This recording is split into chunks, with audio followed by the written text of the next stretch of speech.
Glatt, just by a word of introduction, Rabbi Glatt has spent so much time over the last few weeks engaged in communal work on behalf of not only just our community, the Young Israel Woodmere community, the Five Towns community, but literally communities all over the country, in such a professional way, full of dignity, carrying himself as a Kiddush Hashem, an example, an exemplar of all our values. And it's really been a tremendous asset for all of us, the rabbinic team at the Young Israel Woodmere, to have Rabbi Glatt to lean on during these very difficult times. And so Rabbi Glatt has offered to give of his time to share with us both an update and guidance as we deal with these very delicate matters. Thank you very, very much, Rabbi Axelrod, for those very kind words. Everybody should know that the rabbinical team at the Young Israel has been working nonstop trying to make this Sorah as manageable as possible. I'll start off with just one or two basic words of hashkafa and then try to just make this a very practical and important medical update, as well as what we need to do to prepare ourselves for the upcoming weeks. So HaKadosh Baruch Hu has given us an isayon. He's given us a challenge over here. And we know the challenges actually strengthen us. Nobody likes to be challenged too much. It's hard. I was always taught by my mentors that if you play whatever game it is, basketball, tennis, ping pong, against somebody that you're always going to beat, so you're never going to improve. The only way you improve yourself, the only way a person can grow in every different way is by playing people that are better than you in sports. And hopefully over time, you'll pick up your game and you'll be able to go and compete with them. Essentially, that's what HaKadosh Baruch Hu has done to us right now. He's given us this unbelievable challenge. From my medical perspective, we've never faced anything like this. With all of the other sorrows that we've had to face, both in infectious diseases and with natural disasters and chemical concerns, this is unfortunately the greatest challenge that, from my professional medical perspective, is the greatest one we've ever had to face during my career. And it's not easy. And Rahman al-Litzlan brings it with a very, very serious illness, and Rahman al-Litzlan worse than that. But it's a challenge for us in so many different ways that can hopefully elevate us. And as we face the challenge and all the medical, physical, and spiritual difficulties that it engenders, it is a chance for us to get closer to HaKadosh Baruch Hu. And the bottom line is, everything that we do, the purpose of life is to get closer to HaKadosh Baruch Hu. And this is a great opportunity to do that. While we're somewhat forced to be distant from each other, it is a wonderful chance to reacquaint ourselves with who we are in relation to our families and who we are in relation to HaKadosh Baruch Hu. Maybe our going to minyan and being in a rut sometimes and davening quickly and regularly, maybe Hashem said, I need you guys to concentrate on your tefillah. And maybe we'll do it better when we're davening in our homes, and maybe when we're not under such pressure to always be someplace else, because most of us cannot be someplace else right now. We can spend more time with our family, with our spouse, with our children, who's ever living in our house, which is, of course, something that I'll talk about where maybe it's not the time to get close to some family members. But this is an opportunity for us to take this challenge and grow from it, both spiritually and to grow from it medically and healthfully, to make sure that we don't put each other, Rahman al-Litzlan, at risk. So one of the first and most important things that I've been asked to address, and I put it in a little bit of a light phraseology, Ma nishtana Pesach hazeh mikol ha-pesachim lifnei zeh. Why is this Pesach going to be quite different than every other Pesach? Remember my father, Olav Shalom, he would always tell us that Pesach was such a special night for the family to get together. We'd all sit around. We would not be in a rush. Nobody had to go anywhere. Nobody was doing stuff. We didn't have cell phones in those days, but even the regular telephone wasn't a concern. It wasn't a bother. There was no work. There was nothing else had to be done other than to spend the time, generation to generation, and listen to the stories from the previous generations, listen to the Vertlach, listen to all the Mefarshim, have a chance for the children to go and bring home all that they learned in school and to have everybody get a chance to shine that night. And that maybe is one of the most important things. Everything we do in Pesach, all the halachas of Pesach, it says, why do we do this? So the kids shouldn't fall asleep and the kids should stay up all night. and be able to listen, to hear their parents, their grandparents, if you're so fortunate, your elder, the great-grandparents. But this year is going to be different. Very, very sadly. This year has to be different. And people have asked me this question hundreds of times. I've been asked this question from across the country, across the world, and I don't know the answer. All I can do with all the information that we're giving, which I give as best as I can, and I always try to have discussions with other physicians. The infectious disease community is diverse, but most of us, if not all of us, agree on the following, and that is this year we absolutely must restrict who we're going to have our Sudarim with. And really from last week and onward, but certainly if you haven't been doing that, from this week and onward, everybody really has to understand the seriousness of this machala, of this coronavirus, COVID-19.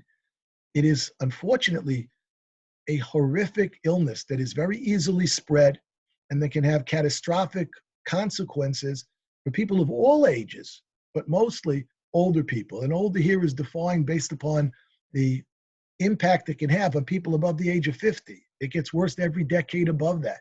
And those people are affected more seriously and can, Rahman al-Islam, have much more serious complications. And as sad as it is to say, the grandparents, the great-grandparents, they've been looking so much forward to having the children come to visit them or having them go and visit their children, grandchildren, great-grandchildren. This year, it has to be different. And I'm talking first about people that are healthy, people that are capable of Baruch Hashem having a Seder on their own. They don't need physical assistance. So everybody has to, as they say, hunker down with the family that you're with right now. The people that are living in your house are the people that you should be having your Seder with, and not your brothers and sisters and aunts and cousins and grandparents and all the family that normally you would enjoy such a beautiful holiday with. Because unfortunately, the mixing, especially if it's from community to community, and a community that may not have had a lot of cases, now comes back with new cases after Pesach, that would be horrible. And unfortunately, as much as people have desired to be together, have looked forward, have even purchased tickets to be together, the best medical advice that I can give, which is not only my own medical advice, at a conference call today with 6 infectious disease people, and this has been my assumption from every single infectious disease person that I've spoken with, is that this year will be different. And we're all strongly recommending that people not get together with people that aren't in their household right now. That means even if you have somebody in the neighborhood, unless they're going to be moving in with you and living with you, so then they become your nuclear family. I'm talking about people that are healthy and capable right now. I'm talking about people that aren't alone right now. I'm talking about, Baruch Hashem, you have 70-year-old grandparents. You have 80-year-old grandparents. And they're, Baruch Hashem, able to have their own Seder. That's not what anybody would want. But it is mamish sakanas nefoshos. It is a real risk of loss of life, Rahman al-Islam. I don't even want to say it. For people to get together with people that they haven't seen in a while and mix their Sidarim and mix the communities. It is unfortunately outright dangerous. And people will say, well, I'm healthy right now. The answer is we don't really always know. And I have to stress that. We've been wrong. Unfortunately, the information that we've provided has not always been ultimately proven to be correct. At every point in time, it was correct.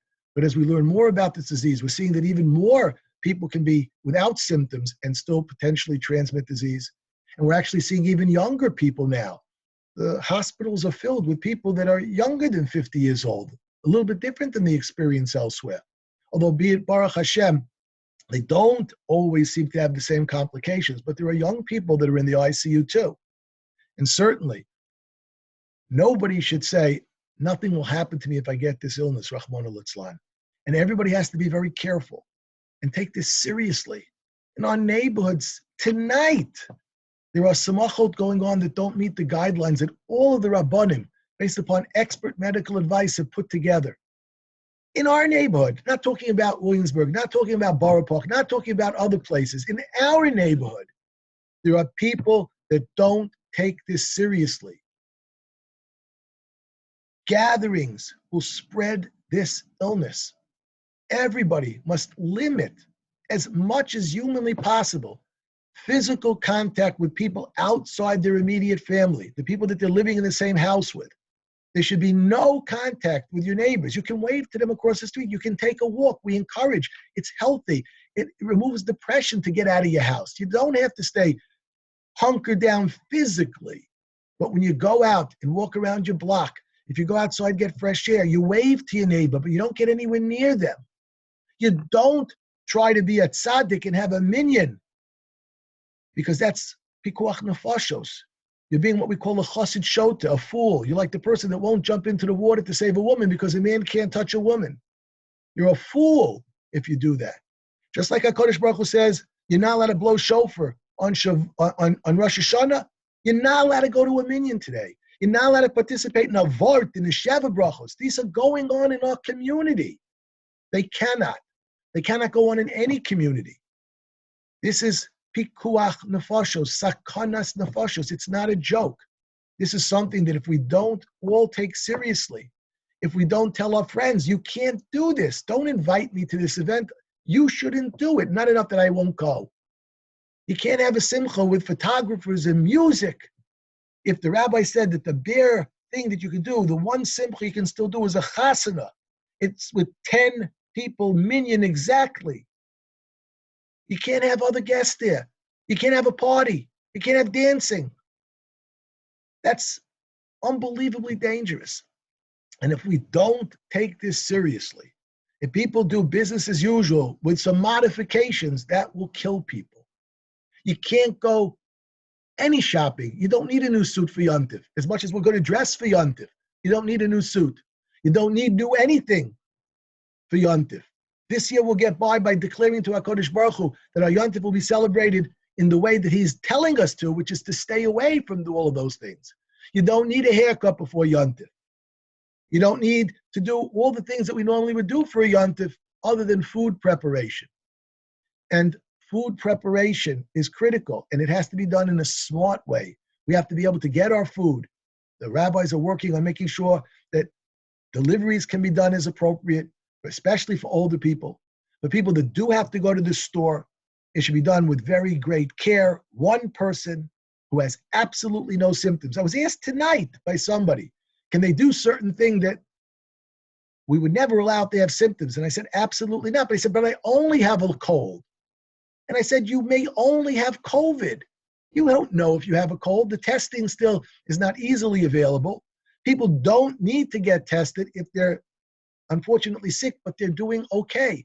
We don't have the capabilities yet to test everybody. The tests take a long time to get the results. But you can't go outside. This person asked me, can they do something which would be dangerous, but they only have a cold?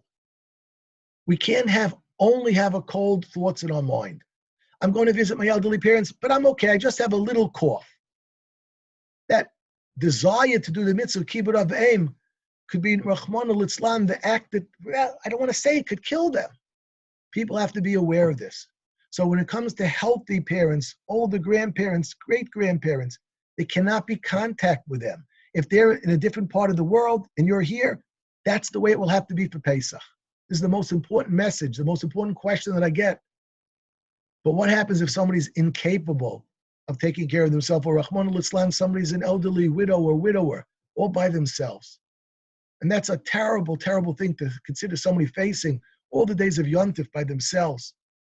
So in that situation, it is reasonable, still not the safest, but it's a reasonable thing. I discussed it with a number of Gedolim, to say that they can pair up with one family for either all or part of the meals of Pesach. Certainly for the Sedarim if they're doing that, for any of the other meals.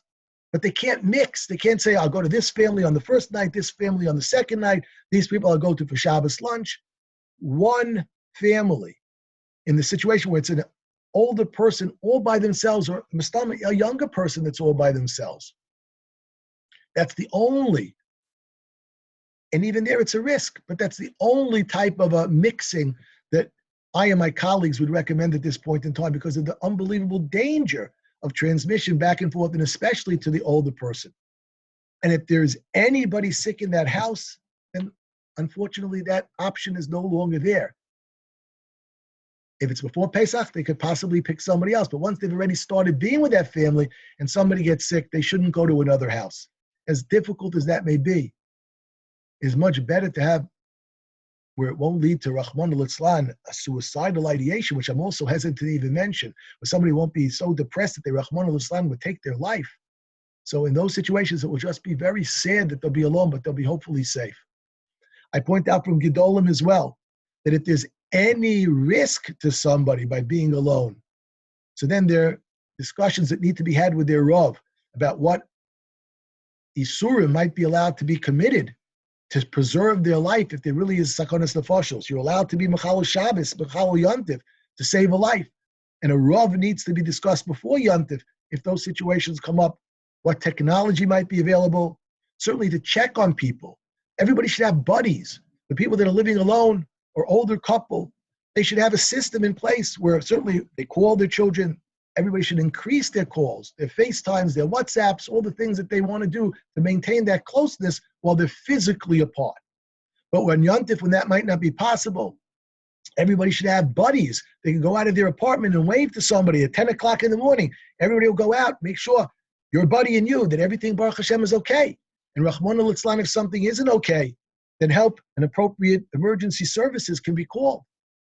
We have to be cognizant that we have to check up on these people who are by themselves and maybe not fully capable of taking care of themselves, to make sure that they have the food that they need, the supplies that they need. And that's the only heter for somebody to go visit elderly parents, to physically help them when they need to be helped. And in those situations, they should be wearing gloves, they should be wearing a mask, and they should only go if they're absolutely healthy and nobody else in their immediate family has had illness or is recovering and still isn't fully recovered yet from COVID-19. This way we can try to take care of the pressing personal needs that those debilitated, in need older people have without Rahman al-Islam causing them harm. That's the single most important thing that I've been asked. I wanted to talk about some other things as well. People need to understand what quarantine is and what this extreme social distancing is. Quarantine means that you have been definitely exposed to somebody. Now, many of us, unfortunately, may have been exposed and don't realize it. But when you vaday know you've been exposed to somebody, then you shouldn't be the one that's going out shopping. You shouldn't be the one that is interacting in any permissible way with that elderly parent in need of your physical presence to help them do something. Somebody else has to do that who's not on self-quarantine. The people in your family aren't on self-quarantine, but they should be strictly isolating. But if they're the only one that can go out shopping, so then they can go out shopping, but not you. But anybody with any illness, whether they're on quarantine or not on quarantine, whether they're getting off from quarantine, nobody with any illness should be going outside and interacting with anybody. They can go outside in their porch, they can even walk in the street, but not within 6 to 8 feet of anybody for any length of time. And they should make sure, even in their house as possible, unless they've already exposed everybody, they've been all together. Nuclear family's been all together, so it's a little bit silly to now suddenly quarantine somebody within the house. But if somebody has been suddenly quarantined, they should try to separate, even within their house as possible, into a separate room and a separate bathroom where that is possible. These are ways that will, Be'ezus Hashem, be able to start combating this terrible machala and start to decrease some of the issues that we're having with this. I wanted to talk very briefly about some other issues that have come up. The OU is going to be making a statement, giving some of the advice that I'm telling you. They're going to come out with that in the very near future. And Mirz Hashem, we'll see more medical updates as we go through this. In terms of some of the other activities that people have to do. So there are guidelines that are put out by the rabbis that no other simcha other than a b'tzimtzum 10 wedding and a bris in the person's house, with or without a minyan. There are poskim that say you should have a minyan for the bris.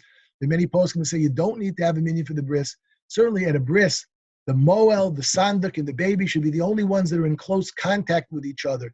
Everybody else, the mitzumtzum nuclear family that's there, nobody else, no guests. They should all be spread out away from the moel. The moel may be doing multiple brisim during the week. He has to protect himself to protect other people. And he should be wearing gloves, and he should be wearing a mask, and he should, of course, take all the appropriate normal precautions that we take before we do a bris in terms of hand washing, et cetera, et cetera. In terms of any other activities where a person has to go out, so in terms of the mikveh shilas, we put out guidelines as well. The mikvos can still be used at the present time by women who are having their leil tefillah, but it's very important that all of the guidelines be followed strictly. And nobody should be using the mikveh if they're not feeling perfectly well, and nobody should be going into a mikveh situation if they don't follow all of the rules and regulations that we're putting out, because this is unfortunately a tremendously easy way that virus could be spread as well. In terms of any other smachot, they should not be held at the present time. None of them are ma'akev. As difficult as it is for a bar mitzvah boy to Nebuch have studied his parsha and not to be able to do it in the proper way. So all of these smachot, it can always be celebrated in another time. And B'ezras Hashem, we will have another time to celebrate them. We don't know whether the warm weather will help curtail this machala. We don't know. We, Baruch Hashem, have a number of new drugs in the hospital. We have people on experimental therapies. We have people on some already established drugs. They may have some benefit. There are anecdotal reports that some of these drugs may be very helpful. We'll find out within the next week or two, are these really major innovations? There's a lot of work being done in terms of creating a vaccine. There are some studies already underway looking at vaccines, which is phenomenal. There are much better tests. It still takes a long time to get results, and we still can't test everybody that we would like to. If a person is sick and Baruch Hashem is otherwise okay, they don't have any difficulty breathing, they don't have a reason that they normally would go to see their doctor. So we're actually recommending that they stay home. They can call their doctor, but their doctor probably won't be able to help them. If they're feeling relatively okay with no significant illness that would make them go to a doctor, if it wasn't for COVID-19, we actually recommend that they stay home and hopefully, B'ezras Hashem, recover at home without seeking medical care, because there's little that medical care can do for a mildly or even somewhat moderately symptomatic person, as long as they're not having shortness of breath or any other significant new findings. Should that occur, Rahman al-Islam, that somebody does start getting worse, they're having any difficulty with shortness of breath or other major symptoms, they do need to seek out emergency care, whether that's an emergency care center, an urgent care center, or an emergency room, will depend on how sick they are. They should always call ahead. If they didn't have a chance to call ahead, they should tell the Hatzalah members, whoever it is that's bringing them in, that they have this potential illness with COVID, so they can put a mask on them, as well as all the workers can wear a mask. Make sure that we're protecting everybody. And then when they get to the emergency room, they can isolate you right away and do what appropriate tests are. We're facing a very, very difficult challenge, but it's one that HaKadosh Baruch Hu has given us the strength in Yirtzeh Hashem that we can endure and we can surpass it. We have to follow the rules. We have to listen carefully and not say, I can be an exception. I'll close with just some words of chizuk. I was taught by my Rabbi that when Avram Avinu was given the test, the Eser Nisyonos, the 10 tests that he was given, each one of them was tougher than the other one. And that's because Avram Avinu passed each test. And in order to challenge himself, Hashem had to give him even higher levels of tests. That's why each test was a greater test, and the schar, the reward, and the improvement in the spirituality of Avram Avinu went up as he passed each test with flying colors. Wherever we've been in our life, whether we've maybe successfully passed tests, maybe we feel we haven't as successfully passed it as we would like, this is a golden opportunity for us to go and say to HaKadosh Baruch Hu, you've challenged me. I've heard people say this about the Shoah. They would say in the depths of Auschwitz, in the depths of whatever Rahman al-San horror they were facing and suffering, they said to HaKadosh Baruch Hu, you took everything away from me. You took away my house. You took away my family. You took away everything. But the one thing you were not going to let you take away, HaKadosh Baruch Hu, is our emunah in you. We have to understand that this is decreed by HaKadosh Baruch Hu. Why? I don't have a clue. Why are we at this point in time? What are we doing wrong? I don't have a clue. I don't think anybody in the world can say that. But each of us at the same time has to look into ourselves and say, how can I make myself better from this challenge? What can I do to learn more?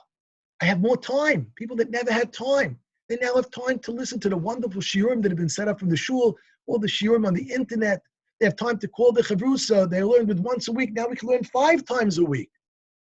This is a golden opportunity for us to grow. There are more shiurim that we can attend. We can spend time playing with our children. Maybe we've been too busy to play with them. We can read a book to them. We can play whatever game you like to play with your children of all different ages. It's a chance to spend more quality time with your spouse when the children are asleep. There's a chance to relax and talk. With all the tsaras that we're having, the physical tsaras, the medical tsaras, unfortunately the tremendous financial tsaras, unemployment tsaras, it's a chance at this point to say, I'm going to face these tsaras HaKadosh Baruch Hu. I'm going to surpass these challenges. And my ultimate goal will be, I will have more emunah. Emunah doesn't mean everything will be okay. Emunah means that this is all from HaKadosh Baruch Hu.